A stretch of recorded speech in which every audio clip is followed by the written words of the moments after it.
Minnesota Viking cornerback room is promising. Cameron Tiny Dantzler at times was the best rookie cornerback in the league last year.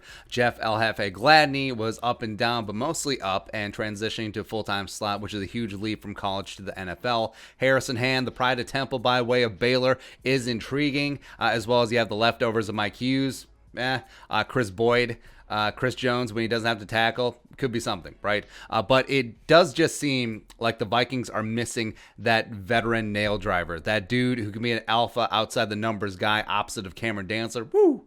And of course, we know how Mike Zimmer loves him some cornerbacks. So enter one Patrick Peterson. Reportedly, he and the Cardinals will be parting ways this offseason free agency. He is out of contract. And even though the Vikings are about $4.6 million over the projected 2021 salary cap, Vikings can, of course, clear up money because there's always money in the banana stand. They can cut Reef. They can cut Rudy. They can cut Steffen. They can cut Dan Bailey. They can restructure some dudes. They can free up money. That is not the issue. So should the Vikings be in? So let's talk about today. Patrick Peterson turns 31 years young in July, 6'1", 203. Former five-star recruit from Pompano Beach, Florida.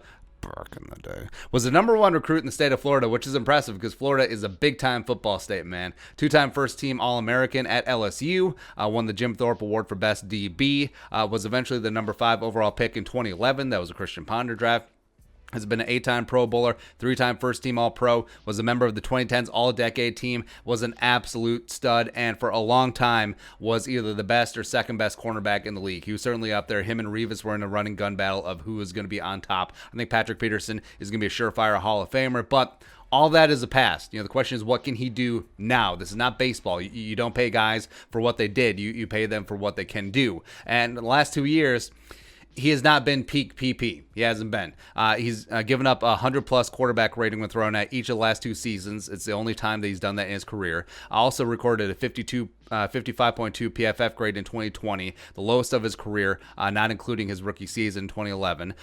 Also gave up 5 touchdowns in coverage and had 12 penalties. So it wasn't great. It's still good, just was not great. Now, some of this can be attributed to the Cardinals' horrific pass rush when Chandler Jones went down. I don't know what that's like. You lose your alpha pass rusher and then everything just goes to pot. Nah.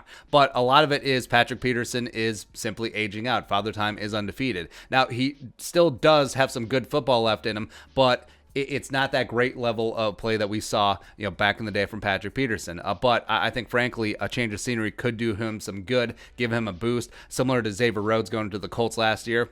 Yeah, but I think Peterson, where he doesn't have that stress of being a cornerback one, would do well with Cameron Dantzler and Jeff Gladney, where he can work with a veteran safety like Harrison Smith over the top and in the box as well. And he wouldn't have that stress of being that cornerback one who has to travel with the other team's wide receiver one and be on an island like he's done throughout his career in Arizona, where he is more of a cornerback two, where he does play sides, where he matches up against wide receivers twos and does have a lot more help over the top. I think that could really help give him a late career bounce.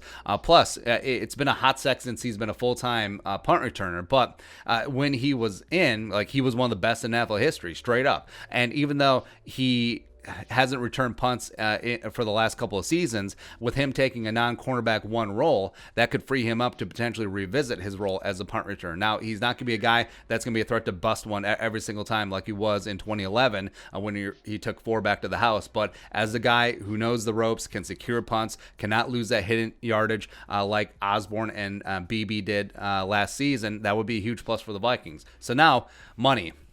Well, in 2020, he earned $12.05 million as his base salary in the final year of his 5-year, $70.05 million deal. And SpotRack estimates that his market value would be about $10.4 million per year. Might get less than that due to age, due to the depth of this cornerback draft class, as well as salary cap being down across the board. But let's say this.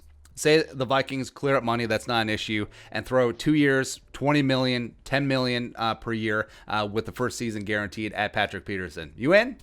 You in? Yes, it would take cash away from other spots in free agency, offensive line, defensive tackle, potentially even edge rusher, but it would push back the need for cornerback in the draft. Because even though that Spielman and Zimmer spent a 1.35 on cornerbacks last year, that if the right one fell, Yeah, you know that Zimmer can't help himself. And it has been a pipe dream of Vikings fans for a long time. Patrick Peterson in purple, but it's not the real deal Patrick Peterson from the last couple of years, but he's still pretty damn good and will provide a lot of value to the Vikings and provide some leadership and veteran stability to this young secondary. And then the rest of the defense gets rebuilt. I mean, Danielle Hunter, Eric Kendricks, potentially Anthony Barr are all back. All of a sudden, woo! Back to being one of the best defenses in the league. Patrick Peterson leading the way. Let's go. Let's go. Be your thoughts. Patrick Peterson, Vikings, question mark. Let us know in the comment section below. Subscribe for daily Vikings takes. Want to support that work? Pull us on the Venmo. But until next time, Skol, production value.